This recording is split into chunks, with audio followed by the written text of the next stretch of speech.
আল্লাহ রাব্বুল আলামিন কোরআনে কারীমের ভিতরে বলে দিয়েছেন, লিল্লাহি মা ফিস সামাওয়াতি ওয়া মা ফিল আরদ। যারা সামান্য একটু রাজত্ব পাইয়া ছোট্ট ছোট্ট একটা দেশের প্রেসিডেন্ট, প্রধানমন্ত্রী, কি হনুরে, এরকম একটা ভাব। আর্মি হাতে, বিডিআর হাতে, পুলিশ হাতে, যা খুশি তাই করি না। আল্লাহ পাক বলছেন, লিল্লাহি মা ফিস সামাওয়াতি ওয়া মা ফিল আরদ। আকাশ আর জমিনের একচ্ছত্র মালিকানা কার? চিল্লায় বলুন, আল্লাহ পাকের। সুতরাং তুমি মাতবারি করিয়া কদ্দূর পারবা? বেশি দূর যেতে পারবে না। গ্রামে গোয়াল আছে, গরু রাখে যে জায়গায়, ওই জায়গাটার নাম কি? গোয়াল। গভীর রাত্রে গরুর মালিক শুনতে পাচ্ছে গোয়াল ঘরে খুব শব্দ হচ্ছে। রাখালকে ডেকে বলছে, দেখতো কি কিসের শব্দ? কয় যে দেখে এসে জবাব দিচ্ছে যে গোয়ালে যে ষাটটার শিং মোটা, তার গুতার চোটে ওই গোয়ালের মধ্যে যত গরু আছে কেউ টিকতে পারতেছে না, খালি গুতাইতেছে সমানে। মালিক কয় যে দীর্ঘদিন থেকে দেখতেছি এটার গুতার চোটে সমস্ত গরুগুলি অস্থির হয়ে যাচ্ছে। যা একটা মোটা দড়ি দিয়া, খাট্ট একটা দড়ি দিয়া খুঁটির সাথে জড়াইয়ে বাঁধতে রাখ গলাটারে। মোটা একটা দড়ি দিয়া গলার সাথে খুঁটির সাথে যদি বাঁধতে দেয়, এরপরে খালি ফোঁস করতে পারবে, গুতাইতে আর পারবে না।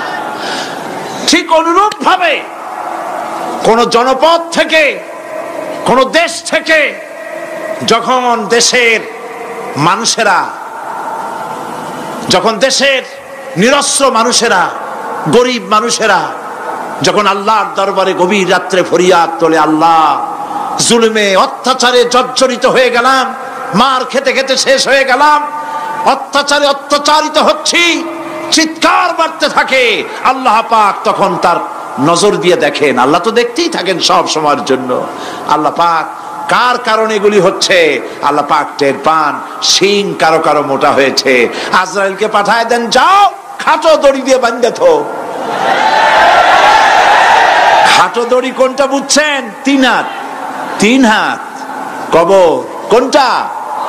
খাটো দড়ি দিয়ে বাঁধে থো। সুতরাং কত বড় বড় রাজা বাদশা ক্ষমতা এলো, মানুষের উপরে জুলুম করলো, আল্লাহ পাক তার ইন্তেকাম নিয়েছেন। সেই আল্লাহ এখন আর নাই, নাউজুবিল্লাহ। সে আল্লাহ আছেন কিনা? পূর্ণ শক্তিতে বহাল কিনা? হুয়াল হাইয়ুল কাইয়্যুম। এমন অবস্থা নয় যে বাংলাদেশে কি হচ্ছে আর আল্লাহ টের পাচ্ছেন না। কি বলেন? আল্লাহ রাব্বুল আলামিন বলেন, লা তাখুযুহু সিনাতুন ওয়ালা নাওম। ঘুম নাই, তন্দ্রা নাই। কার? ঘুমানো না, তন্দ্রাও যান না। তন্দ্রা কারে কয়? জি, ঝিমটি, জিমানি, যাই বলেন আপনারা বুঝে নিয়ে। ওই যে বসে বসে এরকম করে, আল্লাহ ওরকমও করেন না। ঘুমো নাই, তন্দ্রাও নাই। হযরতে মুসা আলাইহিস সালাম বলছিলেন যে আল্লাহ তুমি নাকি ঘুমাও না। মুসা আলাইহিস সালাম তো খুব আদরের নবী, আল্লাহ পাকের খুব আদরের নবী, দারুণ আদর। আল্লাহ পাক বলছেন, মুসা আমি তোমারে আমার জন্য বানাইছি। সুবহানাল্লাহ। কোরআন শরীফে আছে, আল্লাহ পাক বলছেন, মুসা আমি তোমারে আমার জন্য বানাইছি। তোমাকে যখন তোমার মা দরিয়ায় ভাসায় দিয়েছিল, আমি তোমার বাক্সর দিকে তাকাইছিলাম। সুবহানাল্লাহ। আল্লাহ যদি বলেন আমি তাকাইছিলাম, সুবহানাল্লাহ। তোমারে আমার জন্য বানাইছি। সুতরাং হযরতে মুসা আলাইহিস সালাম তিনি বলছেন আল্লাহ পাককে খুব আদরের নবী, তো আল্লাহ তুমি নাকি ঘুমাও না। আল্লাহ কয় তুমি বিশ্বাস করো না। হযরত মুসা আলাইহিস সালাম বললেন, আল্লাহ অবশ্যই বিশ্বাস করি, তবে বুঝি না বিষয়টা কি, বুঝি না কেমনে না ঘুমাই পারে, বুঝি না। আল্লাহ আচ্ছা ঠিক আছে, তুমি যখন বিশ্বাস করছো তখন আর অসুবিধা নেই, বিশ্বাস না করলে মুসিবত ছিল। পয়গম্বর মানুষ, তাকে তো বলতেই হবে বিশ্বাস করি, তবে বুঝি না। আল্লাহ কয় ঠিক আছে, বিশ্বাস যখন করো আমি বুঝাই দেবো। নিয়ে আসো 1 গ্লাস পানি। 1 গ্লাস পানি নিয়ে আসলেন, দাঁড়ায় থাকো। মুসা আলাইহিস সালামকে আল্লাহ বললেন পানি নিয়ে দাঁড়ায় থাকো। আর ঘুমের আল্লাহ করলেন মুসারে ধর। মুসা আলাইহিস সালামের ঘুম এসে গেল, ঘুমের আমেজে হাতটা শিথিল হয়ে গ্লাসটা পড়ে ভেঙে চুরমার হয়ে গেল। হযরতে মুসা আলাইহিস সালাম ভয় পেয়ে গেলেন। আল্লাহ পাক শোনায় দিলেন ভয়ের কোনো কারণ নাই, একটা পরীক্ষার জন্যই দিলাম, তোমার বোঝার জন্যই দিলাম। তুমি যেমন এক গ্লাস পানি নিয়ে, একটা গ্লাস নিয়ে এক মুহূর্ত দাঁড়াতে পারলে না, ঘুম আসলো আর হাত থেকে পড়ে গ্লাসটা ভেঙে গেল।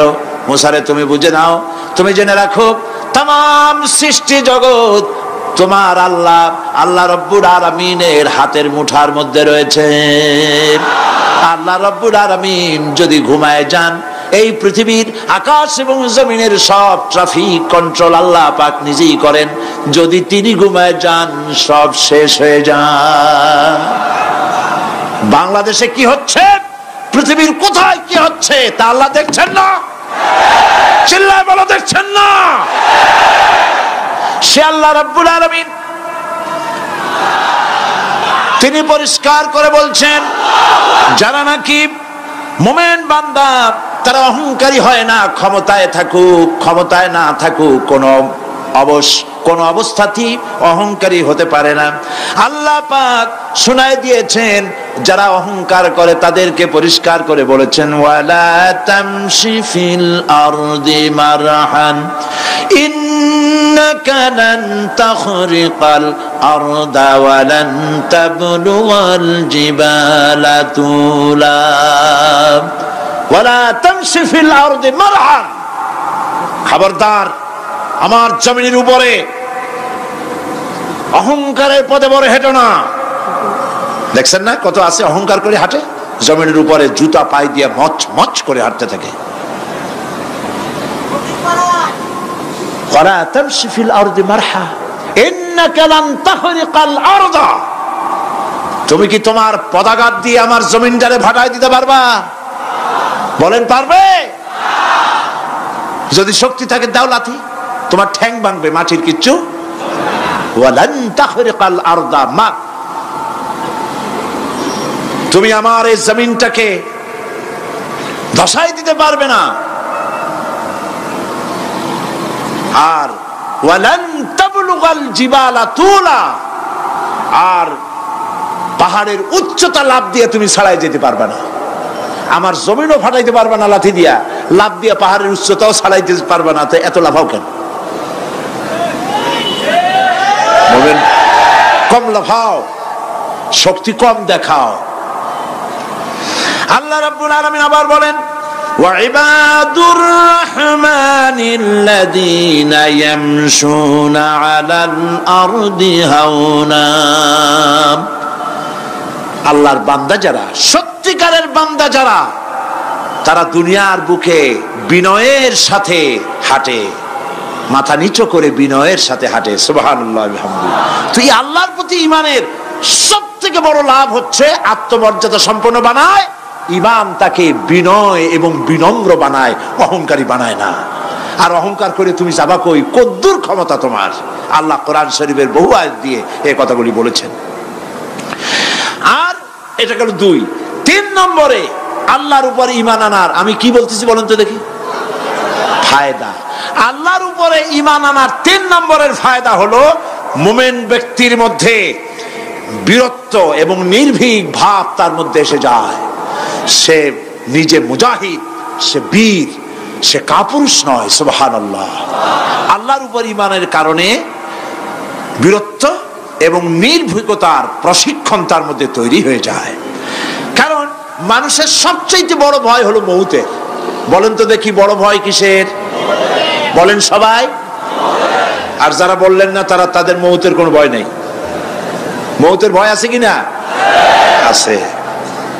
কিন্তু ভয় করে যাবেন কই? ভয় তো সেইটারে করা যায় যেটাকে ভয় করে এড়ানো যায়। এখন মৃত্যুকে ভয় করে আপনি কি এড়াইতে পারবেন? পারবেন? আল্লাহ পাক বলছেন, মুমিন নির্ভীক হবে, বীরত্বে পরিপূর্ণ হবে, কাপুরুষ হবে না, মৌতের ভয়তে পালায়ে বেড়াবে না। আল্লাহ পাক বলছেন কুল ইন্নাল মাউতাল্লাযীনা তাফিররুনা মিনহু ফাইন্নাহু মুলাকীকুম, মরণ থেকে পালাও তুমি, মরণ তোমায় লইবে ঘিরি, যদিও সুদূর আকাশ পানে, লুকাও সেথায় লাগিয়ে সিঁড়ি। এ মহারোগের চিকিৎসক নাই, নাই সে ঔষধ জগতে, খুঁজিয়া কাতর হইলে কি হবে, পারিবে না তারে ফিরাতে। মৃত্যু যখন তোমার এসে যাবে, তোমাকে মৌতের হাত থেকে কেউ রেহাই দিতে পারবে না, মৃত্যু তোমার হবেই। সুতরাং মৌত যখন হবে তখন তাকে ভয় করে তো কোনো লাভ নাই। আর মৃত্যু কোথায় হবে, কখন হবে, আমরা কেউ জানি না। জানেন, ওমা তাদরি নাফসুম বিআইয়ি আরদিন তামুত, কোন মাঠে কোন ময়দানে কখন মৌত হবে কারো জানা নাই। এই গত নভেম্বর মাসের শেষ দিকে আমি লন্ডন সফর করেছিলাম। এক ভাইয়ের কাছে শুনলাম, আমি অবাক হয়ে গেলাম।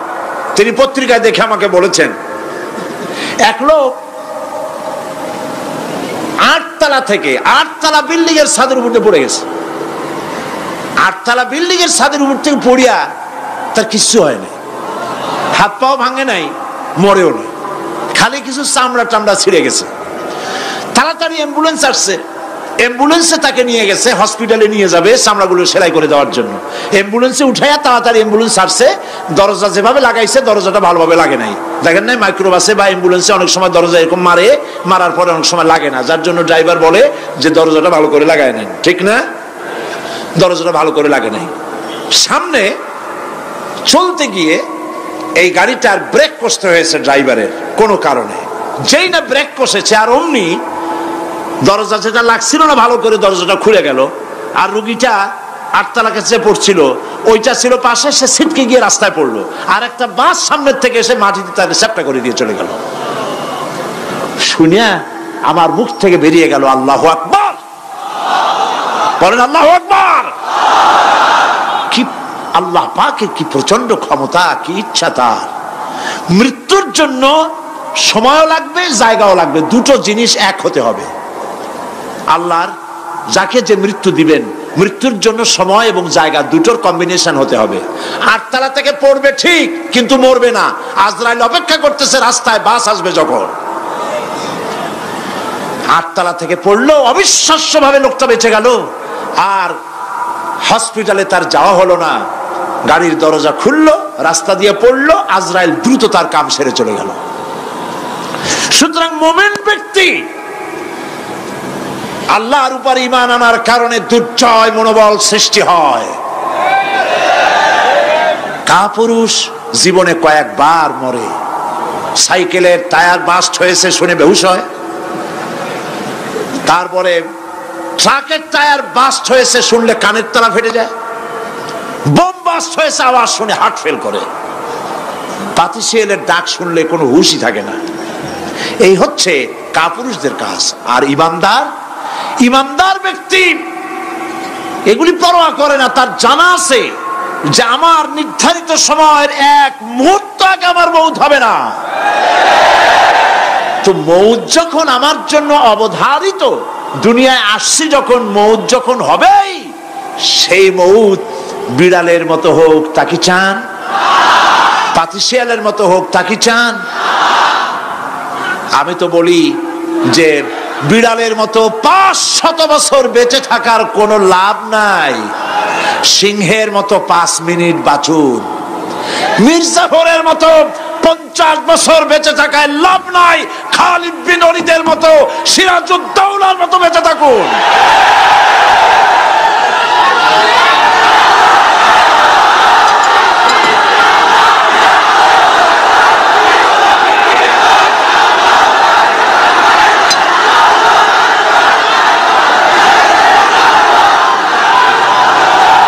বসেন, আপনারা যদি দাঁড়ায় যান তাহলে আমি করব কি? বসেন বসেন। সেই জন্য এই ক্ষণস্থায়ী জীবনকে কেন সেই অনন্ত সুখময় জীবনের জন্য উৎসর্গ করে দেব না, যা আল্লাহর কাছে পাওয়া যাবে কিয়ামতের দিন। দেখেন, মৃত্যু হওয়া উচিত মুসলমানদের শাহাদাতের মৌত হওয়া উচিত। কি মৌত হওয়া উচিত?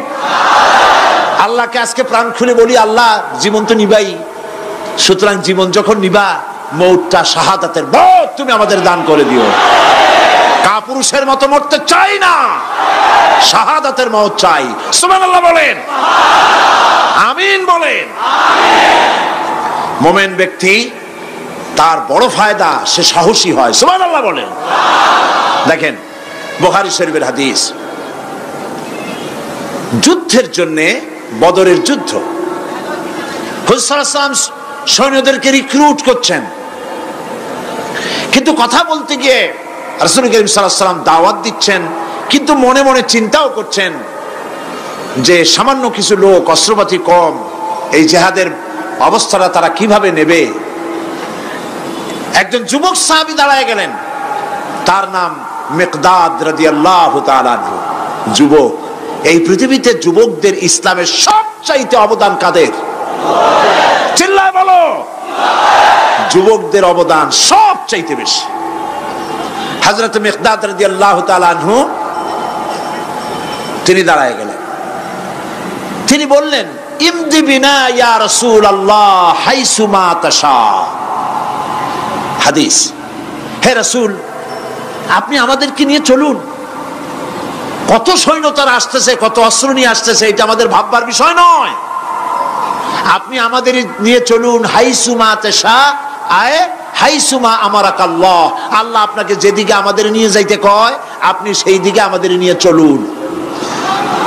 ইন্না লা নাকুলু লাকা কামা ক্বালা বনু ইসরাঈল লি মূসা আলাইহিস সালাম ইযহাব আনতা ওয়া রাব্বুকা ফাকাতিলা ইন্না হাহুনা কাঈদুন। অর্থাৎ হে রাসূল, আমরা বনি ইসরাইলের মতো বলবো না। শোনেন, আমরা বনি ইসরাইলের মতো বলবো না যে মূসা তুমি এবং তোমার আল্লাহ এই দুইজনে গিয়ে ফেরাউনের বিরুদ্ধে যুদ্ধ করো, আমরা যাবো না, আমরা এখানে বসে থাকবো। এই কথা আমরা বলবো না। আমরা মূসা আলাইহিস সালামের উম্মত নই, আমরা মুহাম্মদ সাল্লাল্লাহু আলাইহি ওয়াসাল্লামের উম্মত। বরং আমরা বলবো বাল ইযহাব আনতা ওয়া রাব্বুকা ফাকাতিলা ইন্না মাআকুমা মুকাতিলুন। বরং আমরা বলবো আপনি চলুন, আমরা আপনার সাথে আল্লাহর হুকুম মাফিক লড়বো, জিহাদ করব। ততক্ষণ পর্যন্ত মা দামাত আইনুম মিন্না তাতাররাফ, যতক্ষণ পর্যন্ত আমাদের চোখের পাতা নড়তে থাকে ততক্ষণ আপনার সাথে থেকে কাফেরের বিরুদ্ধে লড়াই করে যাব। জীবনের পরোয়া তারা করেন নাই, জীবনের পরোয়া করেননি। হুজুর সাল্লাল্লাহু আলাইহি ওয়াসাল্লাম দারুণ ভাবে খুশি হয়ে গেলেন। হুজুর হেজিটেট ফিল করছিলেন যে এই সামান্য কিছু লোক, অস্ত্র নাই, পাতি নাই, এতগুলি লোকের বিরুদ্ধে যুদ্ধ করতে যাবে। যুবকের মুখে এই কথা শুনে হুজুর দারুণ খুশি হলেন।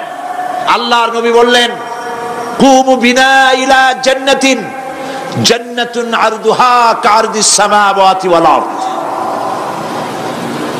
ও সাহাবীরা, তোমাদের মনোভাব যখন এই, তোমাদের মানসিকতা যখন এই, চলো আমার সাথে বেহেশতের দিকে, সেই জান্নাতের দিকে যেই জান্নাত আল্লাহর আকাশ আর জমিনের চাইতে অনেক প্রশস্ত।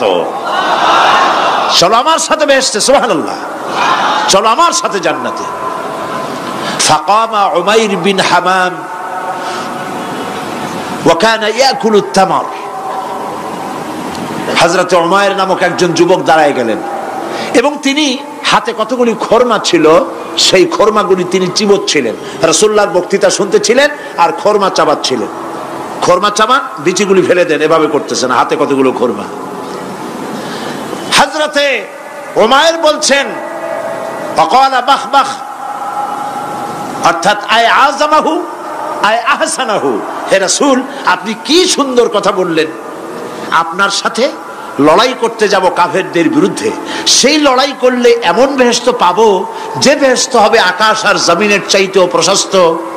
তাহলে ওয়াল্লাহি হাত্তা আকুলাহুন্না ইন্নাহা লাহায়াতুন তাবিলা, তাহলে আমার হাতে যে খরমাগুলি আছে এই সমস্ত খরমাগুলি খেতে গেলে কিন্তু অনেক সময় লেগে যাবে। এত সময় বেহেশতে যাওয়ার জন্য আমি তো তর সহ্য করতে পারবো না। ফারামা বিহিন্না, হাতের সব খরমা ফালাই দিলেন। যুদ্ধে ঝাঁপায় পড়লেন।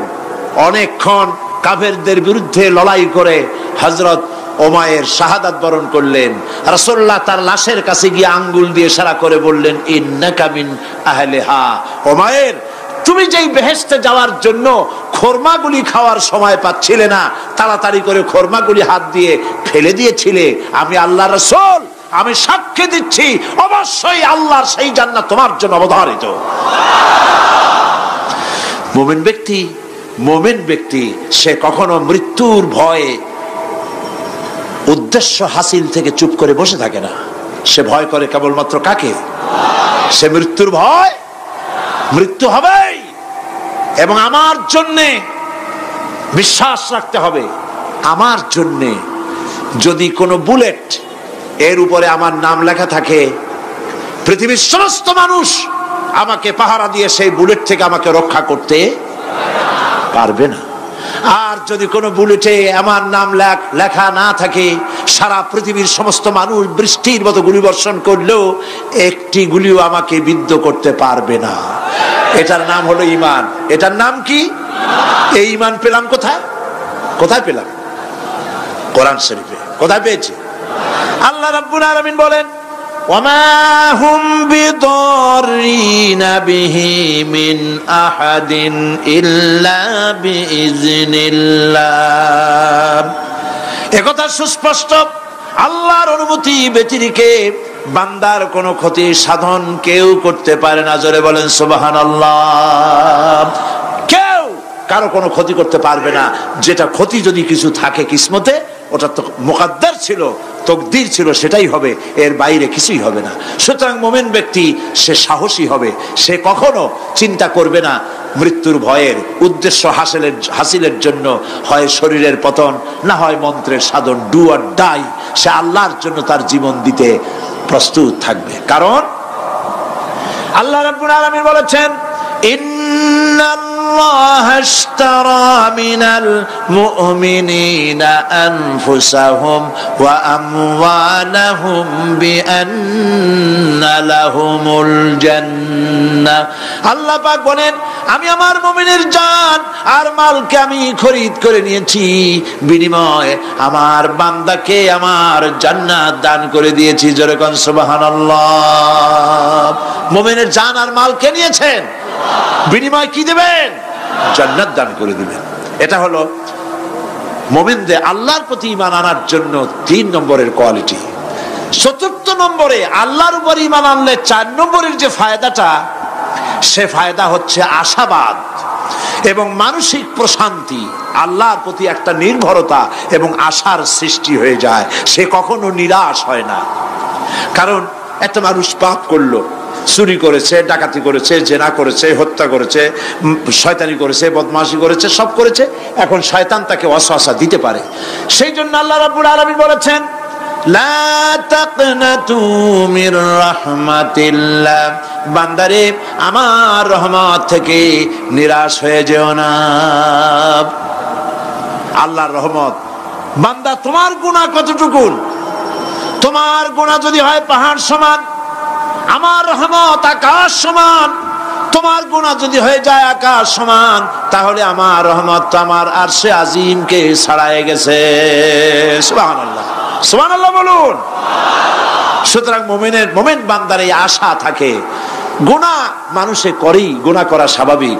আল্লাহ পাক বলেছেন, যে ব্যক্তি গুনাহ করে আর এরপরে আমার কাছে মাফ চায়, আমি তাকে ক্ষমা করে দেই, মাফ করে দিই। সুবহানাল্লাহ। সুতরাং ইমানদার লোকদের আশা হয়, দুরারোগ্য ব্যাধি তাকে ধরেছে, সে হতাশ হবে না, মরে যাওয়ার জন্য প্রতীক্ষায় সে সময় গুনবে না, বরং তার মনের মধ্যে আশার সঞ্চার হবে, আমার রোগ আল্লাহ ভালো করে দিতে পারেন না? আমাদের জাতির পিতা কি নাম কি? হযরত ইব্রাহিম আলাইহিস সালাম। কোরআন শরীফের ভিতরে তার কথা আল্লাহ পাক কোট করে দিয়েছেন। আমাদের জাতির পিতা হযরত ইব্রাহিম আলাইহিস সালাম বলেছেন, আল্লাযী খালাকানি ফাহুয়া ইয়াহদিন, আল্লাহ তিনি আমাকে সৃষ্টি করেছেন, তিনি আমাকে রাস্তা দেখান। ওয়াল্লাযী হুয়া ইউতঈমুনি ওয়া ইয়াসকিন, আর আমি যখন ক্ষুধার্ত হই তিনি আমাকে খাওয়ান, যখন তৃষ্ণার্ত হই তিনি আমাকে পান করান। ওয়া ইযা মারিদতু ফাহুয়া ইয়াশফিন, আর যখন আমি অসুস্থ হই, রোগাক্রান্ত হই, আল্লাহ রাব্বুল আলামিন তখন আমাকে রোগ মুক্ত করে দেন। সুবহানাল্লাহ। আমার অসুখ হলে কে রোগ মুক্ত করেন?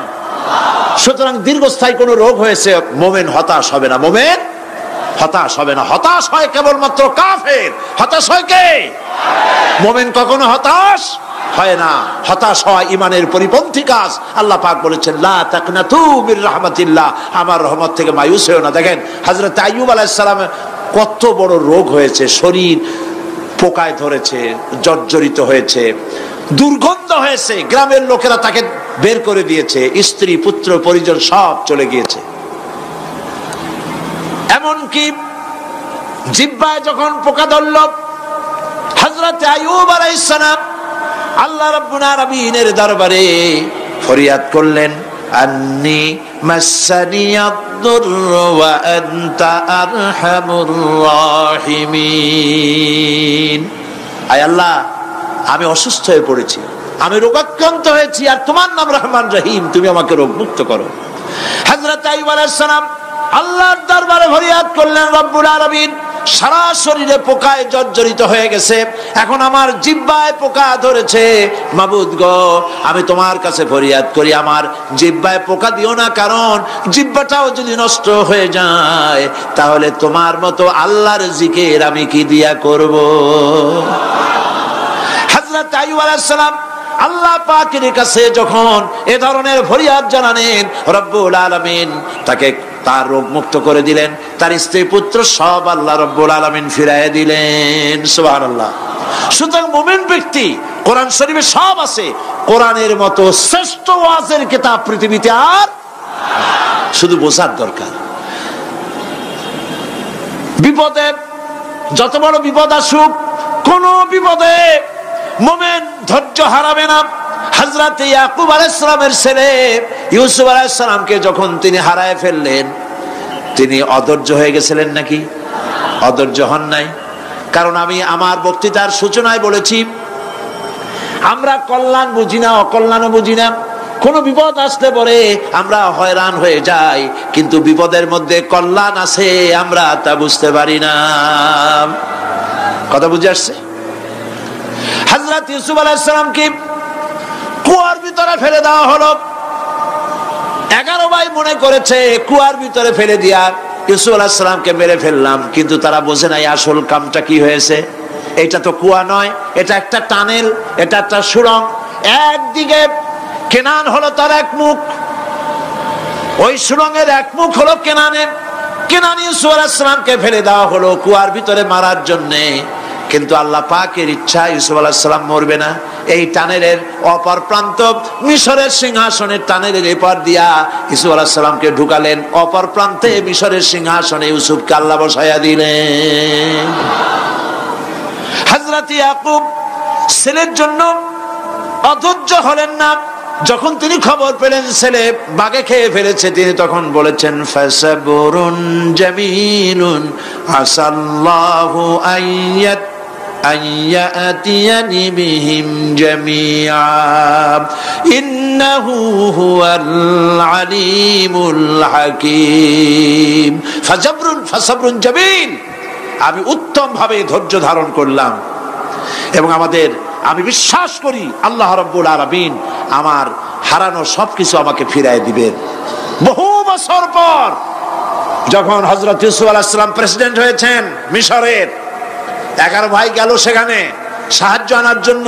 সেই ঘটনা তো শোনাবো না, এমনি বলে যাচ্ছি। এরপরে তিনি তাদেরকে পরিচয় দিলেন, ওরা ভয় পেয়ে গেল। তিনি বললেন ভয়ের কোনো কারণ নাই, লা তাসরিবা আলাইকুমুল ইয়াউম, আজকে আমি কোনো প্রতিশোধ তোমাদের নেব না। সুবহানাল্লাহ। এর নাম পয়গম্বর, এর নাম কি? আল্লাহর নবী। আমি আজকে কোনো প্রতিশোধ তোমাদের নেব না, তোমরা যাও।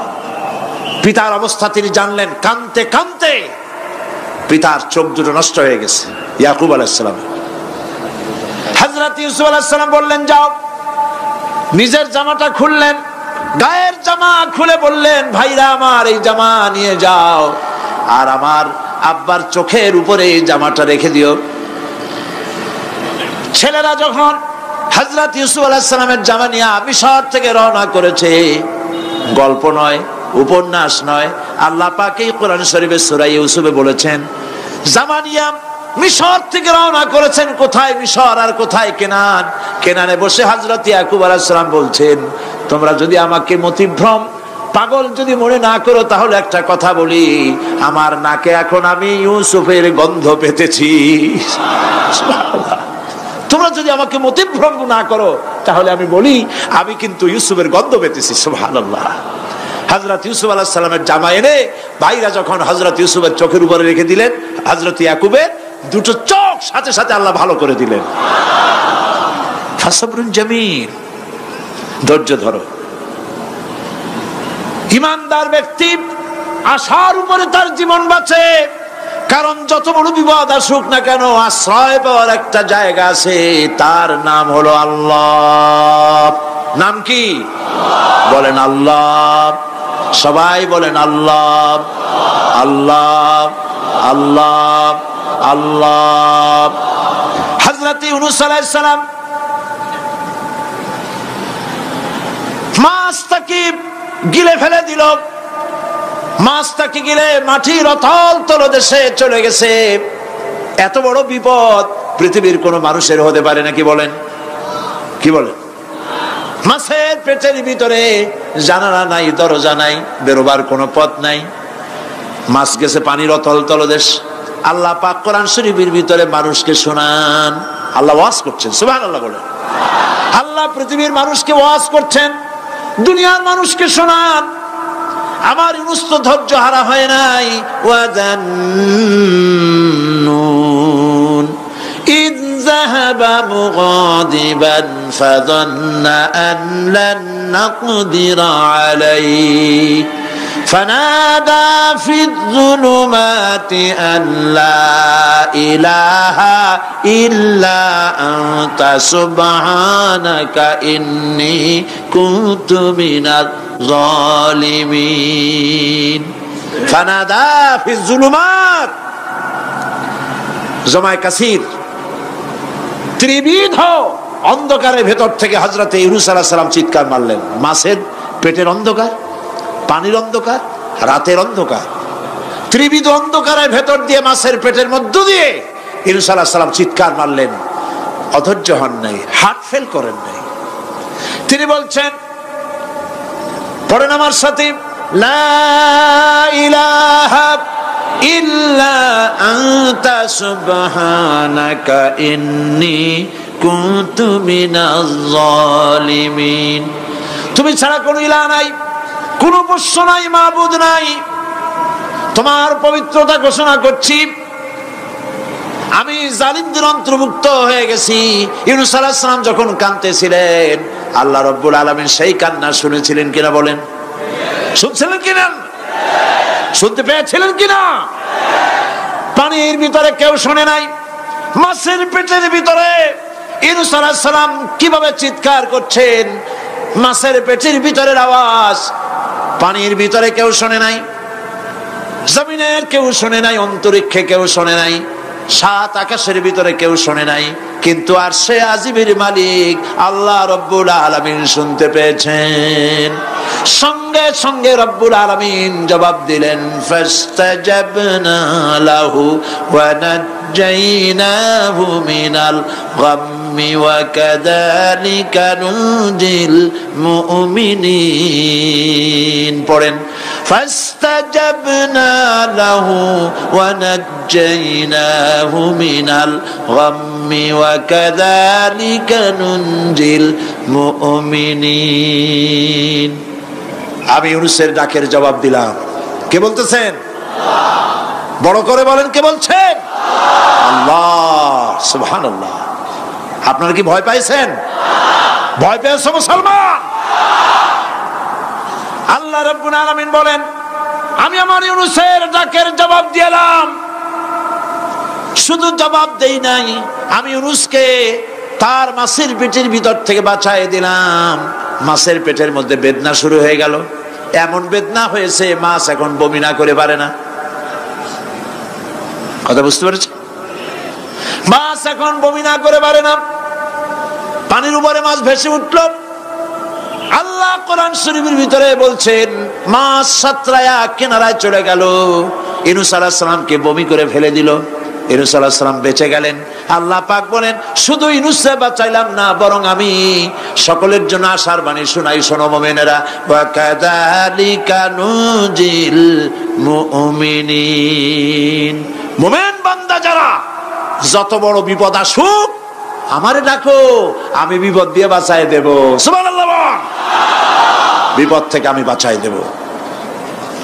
আল্লাহ পাক বলেছেন ফাইন্না মাআল উসরি ইউসরান, ইন্না মাআল উসরি ইউসরা। জেনে রাখো দুঃখ এবং কষ্টের পরে রয়েছে সুযোগ সুবিধা, আর অসচ্ছলতার সাথে রয়েছে উদার সচ্ছলতা। যত বড় বিপদ আসছে এই বিপদের পরে আল্লাহ পাক তার গোলামদের উপরে রহমত নাজিল করবেন ইনশাআল্লাহ। সুতরাং ঈমানদার লোকেরা তাদেরকে আল্লাহ পাক বলছেন কোনো ভয় নাই, কোনো চিন্তা নাই, যত বড় বিপদে পড়ো আমারে ডাকো, আমি ডাকের সাড়া দিয়ে দেব। সবাই আল্লাহরে ডাকেন, সুবহানাল্লাহ ওয়ালহামদুলিল্লাহ লা ইলাহা ইল্লাল্লাহ।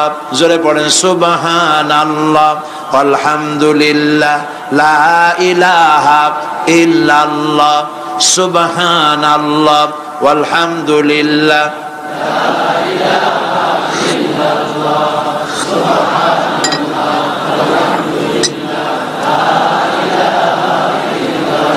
লা ইলাহা ইল্লাল্লাহু মুহাম্মাদুর রাসূলুল্লাহ। আল্লাহর উপর ঈমান আনলে যত ফায়দা হয় এত ফায়দা দুনিয়ায় কোথাও নাই। সুবহানাল্লাহ। আল্লাহর উপর ঈমান আনার ৫ম নম্বরের ফায়দা কয়টা বলছি? 5টা বলছি। আপনাদের অসুবিধা হচ্ছে নাকি? তাড়াতাড়ি শেষ করতেছে। 6টা বলবো, এ হলো ৫ম নম্বর। তারপর আমরা দোয়া করব। দোয়ার দরকার আছে কিনা এই সময়?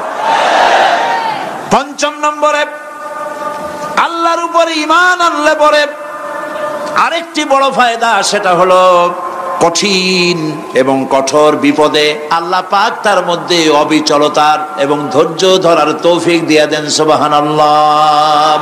যত বড় বিপদ আসুক সেই বিপদে মুসিবতে আল্লাহ পাক মুমিনদেরকে আল্লাহর উপরে নির্ভরতা শিখায় দেন। সুবহানাল্লাহ।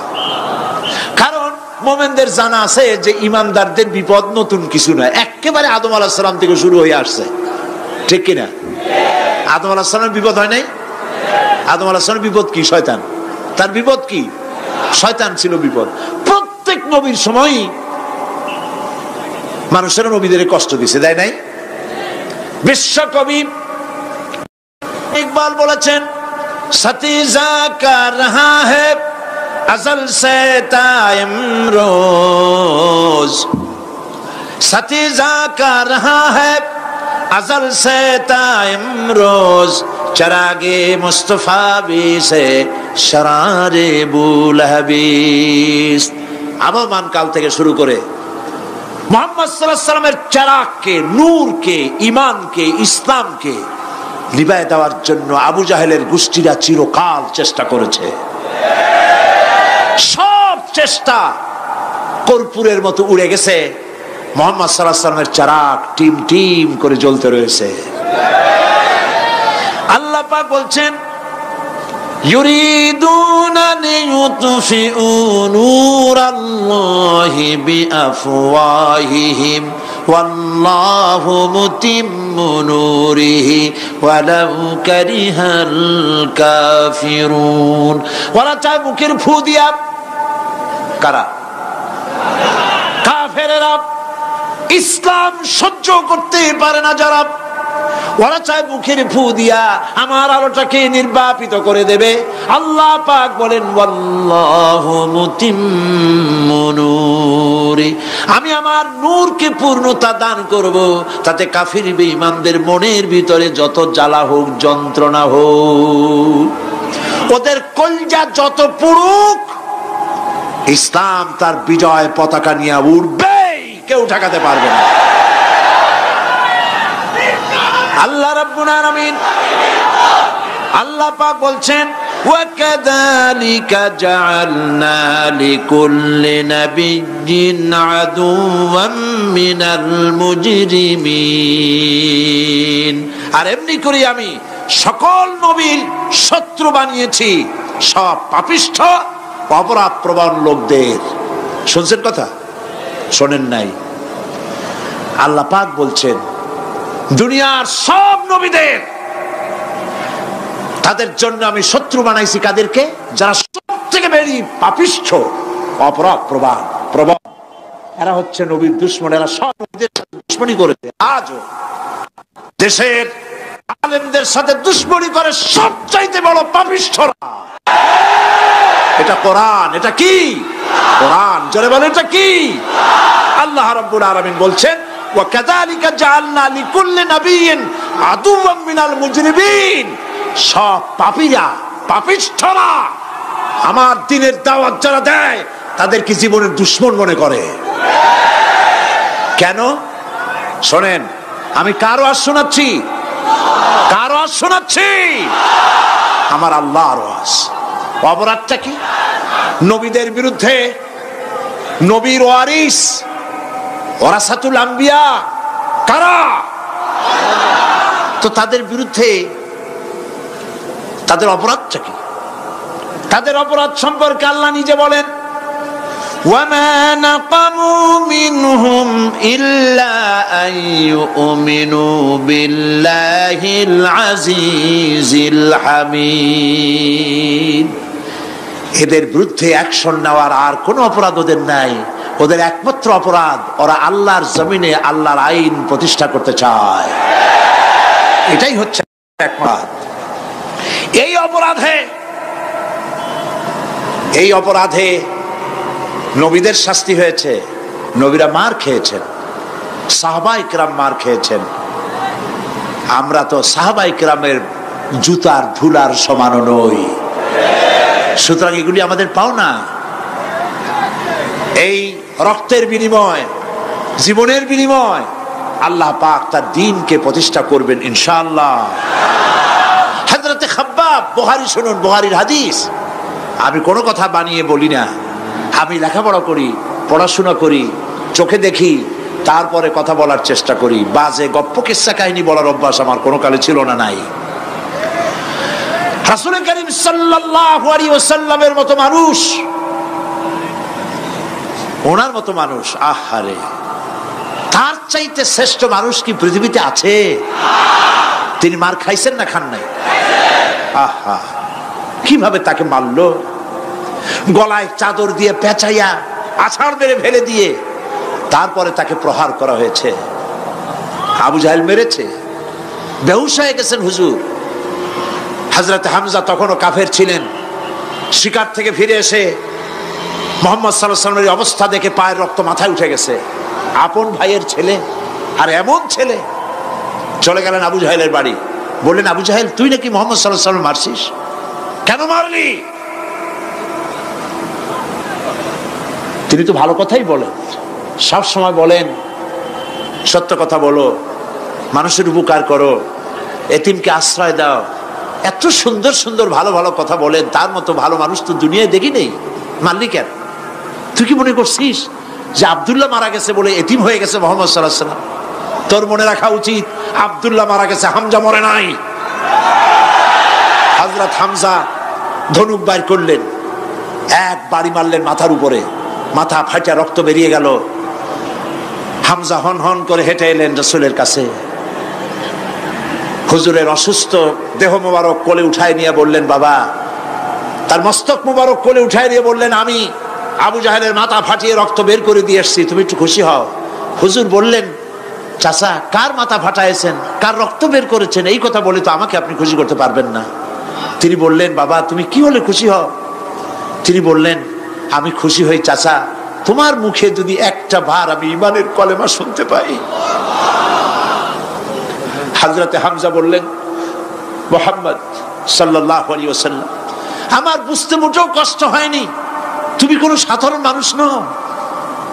সাধারণ মানুষের প্রতিশোধে তুমি বিশ্বাসী হতে, খুশি হতে, প্রতিশোধে বিশ্বাসী হওনি, তুমি অবশ্যই আল্লাহর নবী।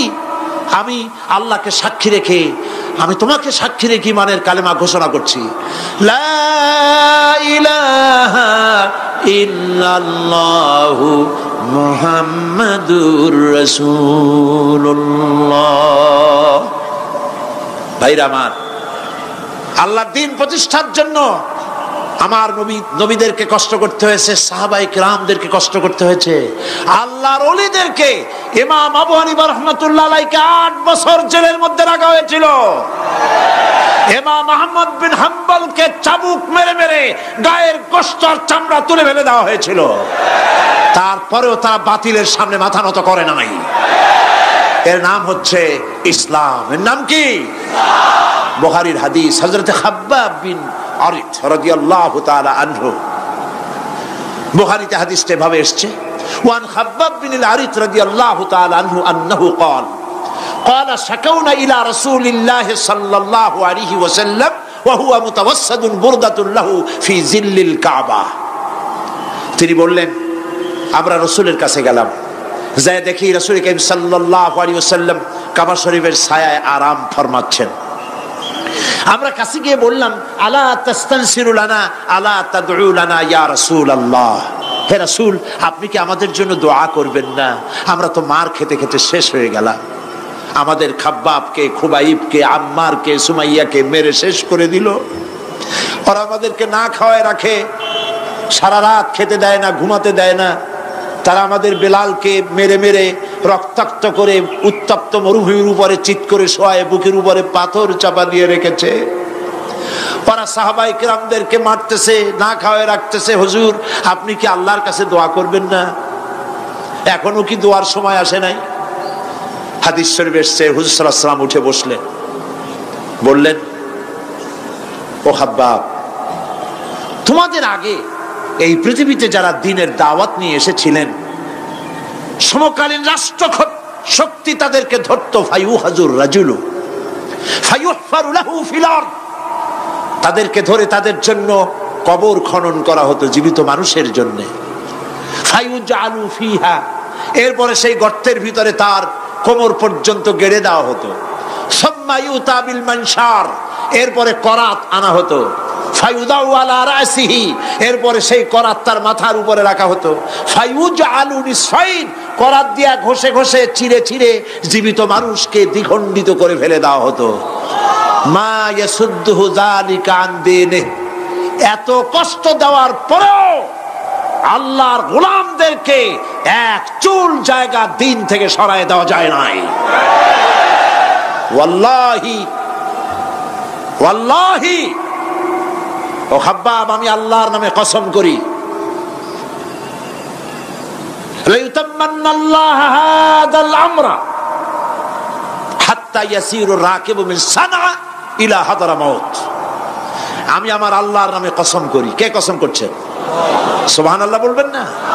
রাসূলুল্লাহ কসম করছেন, আমি কসম করি আল্লাহর, সেদিন বেশি দূরে নয়, যেদিন ইয়েমেনের রাজধানী সানা থেকে শুরু করে হাজরামাউত পর্যন্ত হাজার হাজার মাইল সওদাগরেরা তাদের পণ্য নিয়ে, মহিলারা তাদের সৌন্দর্যের পসরা নিয়ে একাকিনী অথবা দলবদ্ধভাবে যাতায়াত করবে মরুভূমির উপর দিয়ে।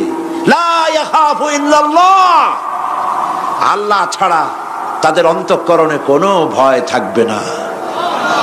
ওয়ালাকিন্নাকুম তাস্তাজিলুন, তোমরা বড্ড তাড়াহুড়ো করছো, অপেক্ষা করো, সেরকম সময় আসবে। রাসূল করিম সাল্লাল্লাহু আলাইহি সাল্লাম সেরকমের সময় দিতে পেরেছিলেন নাকি পারেন নাই? পেরেছিলেন কিনা? সেজন্য রক্ত দিতে হয়েছে, সেজন্য মার খেতে হয়েছে, সেজন্য জেলে যেতে হয়েছে। রাসূল করিম সাল্লাল্লাহু আলাইহি সাল্লামকে, জেল তো নতুন কিছু নয়, ইউসুফ আলাইহিস সালাম জেলে থাকেন নাই? জেলে থাকেন নাই? থেকেছেন।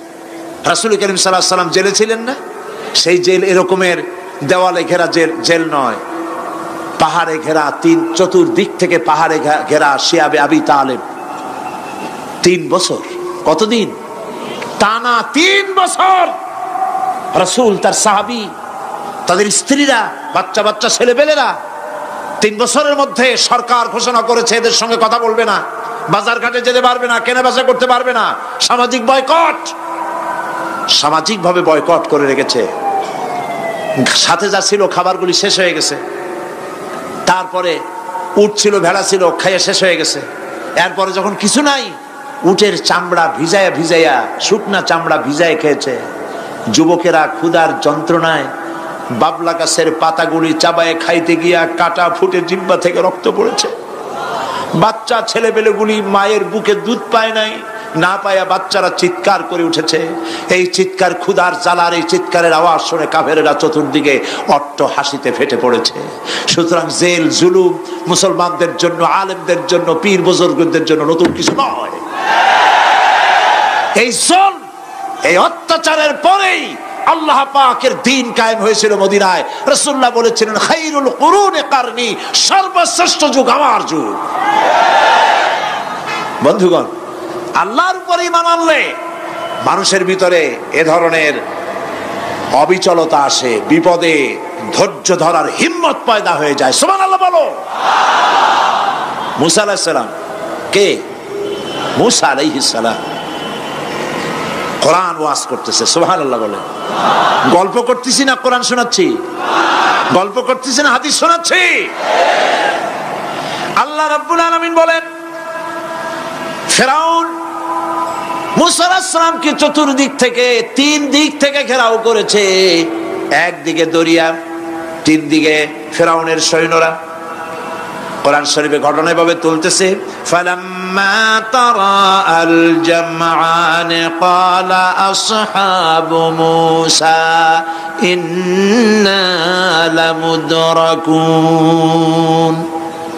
মূসা আলাইহিস সালামের সাথীরা বলছেন, হে মূসা, আমরা তো পাকড়াও হয়ে গেছি, পালাবার কোনো পথ নাই, মরছি। মূসা আলাইহিস সালাম ভয় পাইছিলেন নাকি? ঈমান কারে বলে? হযরত মূসা আলাইহিস সালাম বললেন, কাল্লা ইন্না মা'য়া রাব্বী সায়াহদিন। নিশ্চয় নয়, অবশ্যই নয়, রব্বী সায়াহদিন, আমার প্রভু অবশ্যই, সিন দিয়ে বোঝানো হচ্ছে অবশ্যই আমার রব আমার জন্য রাস্তা করে দেবেন। এর নাম ঈমান। সুবহানাল্লাহ বলেন। এর নাম ঈমান। চতুর্দিক থেকে বিপদ ঘনীভূত, বেরোবার কোন রাস্তা নাই। ওর মধ্য দিয়ে ওমাইয়াত্তাকিল্লাহা ইয়াজআল লাহু মাখরাজা, কোন রাস্তা নাই, চতুর্দিকে অন্ধকার। এরপরে যদি বান্দা আমার উপরে ভয় করে, আমাকে ভালোবাসে, আমাকে ভয় করে, সবর ইখতিয়ার করে, অন্ধকারের ভেতর থেকে নিশ্ছিদ্র অন্ধকারের ভেতর দিয়ে আলোর রশ্মি বের করে মুমিনদের যাওয়ার জন্য রাস্তা করে দেব। মূসা আলাইহিস সালাম বললেন, ভয় পাইও না, আল্লাহ আমাদের পথ তৈরি করে দিবেন। আল্লাহ রাব্বুল আলামিন হযরত মূসা আলাইহিস সালামকে বললেন, হাতের লাঠি দিয়া দরিয়ার উপরে আঘাত করো। মূসা আলাইহিস সালাম আঘাত করলেন। রাস্তা দরকার ছিল একটার। মূসা আলাইহিস সালামের এক আঘাতে রব্বুল আলামিন দরিয়ার ভিতরে মূসা আলাইহিস সালাম এবং তার সাথী সঙ্গীদের পারাপারের জন্য 12টা রাস্তা পয়দা করে দিলেন। গল্প না কোরআন। রাস্তা তৈরি হয়ে গেল 12টা, সব পার হয়ে গেল। ফিরআউন তার দলবল নিয়ে আসছে। আল্লাহ রাব্বুল আলামিন বলেন, ওয়া আনজাইনা মূসা ওয়া মান মাআহু আজমাইন সুম্মা আগরাকনাল আখারিন। মূসা আলাইহিস সালামকে পার করলাম, পিছনে যারা আসতেছিল, কারা আসতেছিল? ফিরআউন। ফিরআউন আসছে তার দলবল নিয়ে। আসে রাস্তা দেখিয়া মনে করছে ওর বাজানের তৈরি করে রাস্তা, দলবল নিয়ে নামছে। দরিয়ার মাঝখানে এলো, আল্লাহ পাক অর্ডার করলেন কুন, বাস রাস্তা বন্ধ হয়ে গেল। রাস্তা কি হয়ে গেল? শুরু হয়ে গেল চুবনি। পানির ভিতরে চুবনি খাচ্ছে, নিচে যায় উপরে ওঠে, পানি খাইতে খাইতে পেট পটকা মাছের মতো এরকম মোটা হয়ে গেছে। ডুবে ডুবে সব মরছে। এখন ফেরাউন একা, কেউ নাই। ফেরাউন একা। ফেরাউন পানির ভিতরে চুবনি খেতে খেতে তুমানের ভিতর থেকে নাক একটু জাগায় আর বলে আমানতু আন্নাহু লা ইলাহা ইল্লাল্লাযী আমানাত বিহি বানু ইসরাঈল। ও আল্লাহ, তুমি ছাড়া কোনো ইলাহ নাই, আমি ঈমান আনলাম ওই আল্লাহর উপরে। বনি ইসরাঈল ঈমান আনছে যার উপরে, কাজী বনি ইসরাঈলদের পার করে দিয়েছো, আমারও পার করো আল্লাহ, তুমি রক্ষা করো, আমি তো মুসলমান। ওয়া আনা মিনাল মুসলিমিন, আমি তো মুসলমান, কলেমা পড়লাম, তারপরও চুবাও কেন? আল্লাহ রাব্বুল আলামিন বলেন আল আন, এখন وَقَدْ عَصَيْتَ قَبْلُ وَكُنْتَ مِنَ الْمُفْسِدِينَ, এখন ঈমান আনতেছ, আর এর পূর্বে আমার দিন যারা জমিনে প্রতিষ্ঠিত করতে চেয়েছে তাদেরকে জেল দিয়েছো, জুলুম করেছো, অত্যাচার করেছো, আজ তোমাকে ছাড়বো না। তোমাকে শুধু মারবই না, আলিয়াউমা নুনাজ্জিকা বিবাদানিক, আলিয়াউমা নুনাজ্জিকা বিবাদানিক, আমি তোরে শুধু মারবই না। কে বলতেছেন? জোরে বলেন, কে বলতেছেন? আমি তোরে শুধু মারবই না, আলিয়াউমা নুনাজ্জিকা বিবাদানিক, আমি তোর শরীরটারে বাঁচায় দেব। তোর শরীর পানিতে পচবে না, পোকায় খাবে না, মাটিতে পচাবে না, তোরে আমি শুটকি বানায় রাখবো। কিয়ামত পর্যন্ত দুনিয়ায় যত ফেরাউন আর ফেরাউনের বাচ্চারা আসে, তোরে দেখে যেন তারা ইতিহাস স্মরণ করে। আল্লাহ রাব্বুল আলামিন কোরআনে কারীমের মধ্যে পরিষ্কার করে মানুষদেরকে বুঝায় দিয়েছেন, আল্লাহর উপর ঈমান আনলে পরে তার হিম্মত বেড়ে যায়, মনের বল বেড়ে যায়। সুবহানাল্লাহ। হযরত রাসূল করিম সাল্লাল্লাহু আলাইহি ওয়াসাল্লাম কাফের বেঈমানেরা চতুর্দিক থেকে বাড়ি ঘেরাও করে রেখেছে, পালাবার কোনো পথ নাই। ঘুমেছিলেন তিনি, জিবরাইল এসে বলেন, ইয়া রাসূলুল্লাহ, ঘুমের থেকে জাগুন, আল্লাহ আপনাকে সালাম বলেছেন আর আপনাকে হিজরত করার জন্য মদিনায় আল্লাহর অর্ডার করেছেন। বাড়ির চতুর্দিকে কাফেররা তরবারি নিয়ে দাঁড়ানো। নবীজি ঘুমের থেকে জেগে হযরত আলীকে ডেকে বলেন, আলী রে, আমার বিছানায় আমার চাদর মুড়ি দিয়া ঘুমায় থাকো, আল্লাহ আমাকে অর্ডার করেছেন, আমি মদিনায় চললাম। হযরত আলী হুজুরের দিকে তাকায় বলেন, ইয়া রাসূলুল্লাহ, আপনার বিছানায় আপনার চাদর মুড়ি দিয়ে আমি ঘুমায় থাকবো, সকালবেলায় কাফের বেঈমানেরা এই ঘরের মধ্যে প্রবেশ করে আপনার কম্বলের নিচে আমারে দেখে তারা মুহাম্মদ মনে করে আমারই তারা কেটে কেটে টুকরা টুকরা করে দেবে। আমার কোনো আপত্তি নাই, কোনো ভয় নাই, কোনো চিন্তা নাই, কোনো দুঃখ নাই, বরং আমার মনের মধ্যে এটাই তৃপ্তি হবে যে আমি আলীর জীবনের বিনিময়ে আল্লাহর নবী দুনিয়ায় বেঁচে থাকেন। নবীজি ঘরের থেকে বেরোলেন, চতুর্দিকে দেখেন কাফের বেঈমানেরা দাঁড়ানো, শত শত কাফের, হাতে তরবারি। হুজুর সাল্লাল্লাহু আলাইহি ওয়াসাল্লাম এক মুষ্টি বালু হাতে নিলেন, এক মুঠো বালু হাতে নিয়ে ফু দিয়া বালুগুলো ছেড়ে দিলেন। ঘরের চতুর্দিকে যত কাফের ছিল সবগুলির চোখের মধ্যে বালি ঢুকে গেছে। চোখের মধ্যে যদি বালি ঢোকে তাহলে কি মজা লাগে না?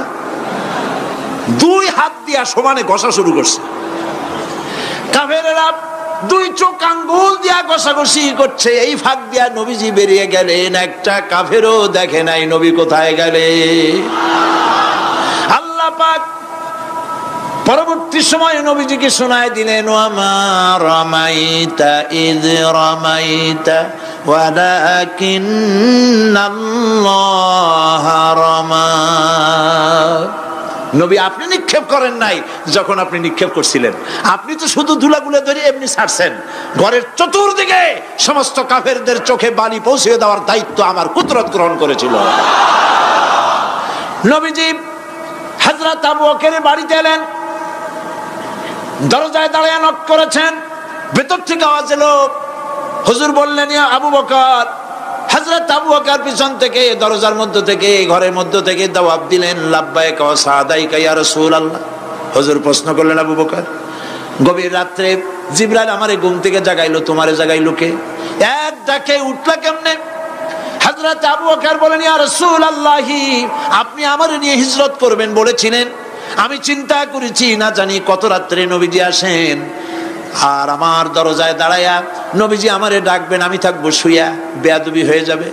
এই জন্য বিছানায় না ঘুমায়া আপনার পবিত্র জবানের ডাক শোনার জন্য এত রাত ধরে এই দরজার সঙ্গে দাঁড়ায়া দাঁড়ায়া ঘুমাইতেছিলাম।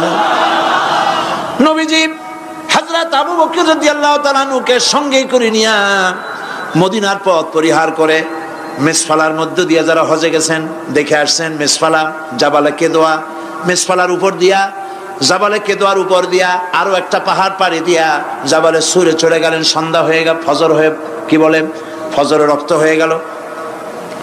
হযরত আবু বকর বলেন, ইয়া রাসূলুল্লাহ, পালাবার উপায় নাই, ধরা পড়ে যাব, তাড়াতাড়ি চলেন গুহার মধ্যে ঢুকি।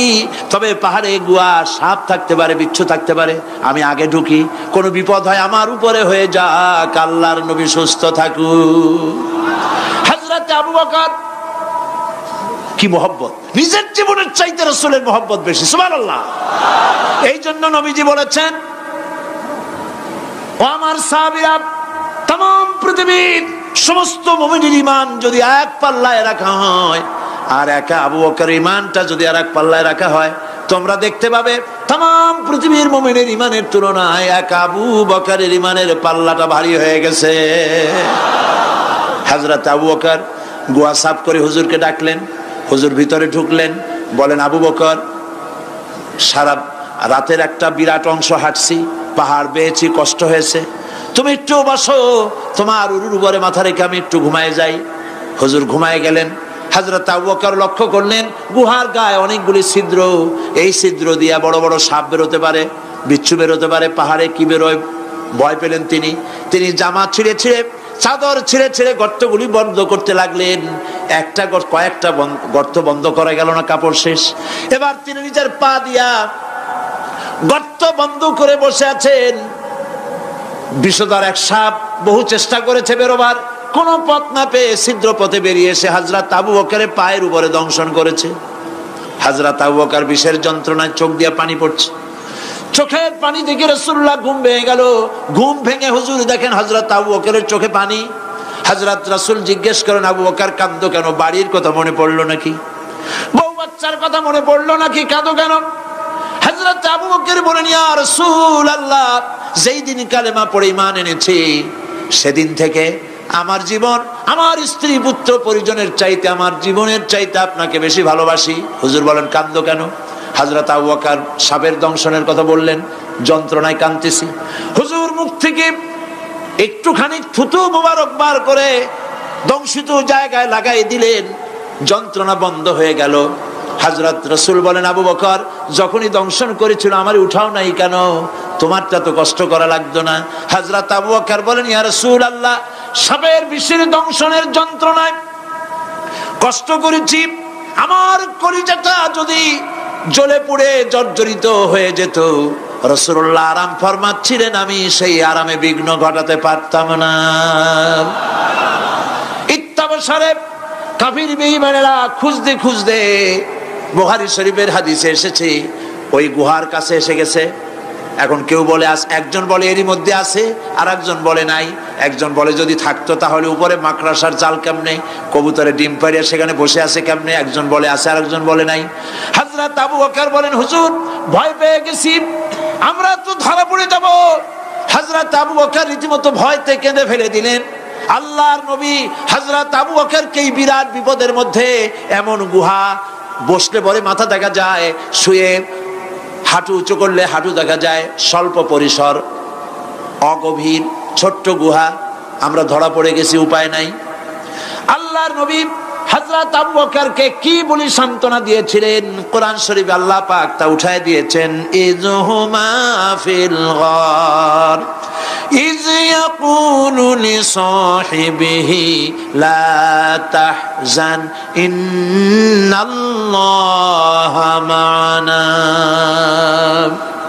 ও আমার সাথী ভয় পেও না আমরা মাইনরিটি নই আমরাই মেজরিটি কারণ আল্লাহ রাব্বুল আলামিন আমাদের সাথে আছেন ربنا تقبل منا إنك أنت السميع العليم وتب علينا إنك أنت التواب الرحيم سبحان ربك رب العزة عما يصفون وسلام على المرسلين والحمد لله رب العالمين واجعل آخر كلمة عند الموت لا إله إلا الله محمد رسول الله السلام عليكم ورحمة الله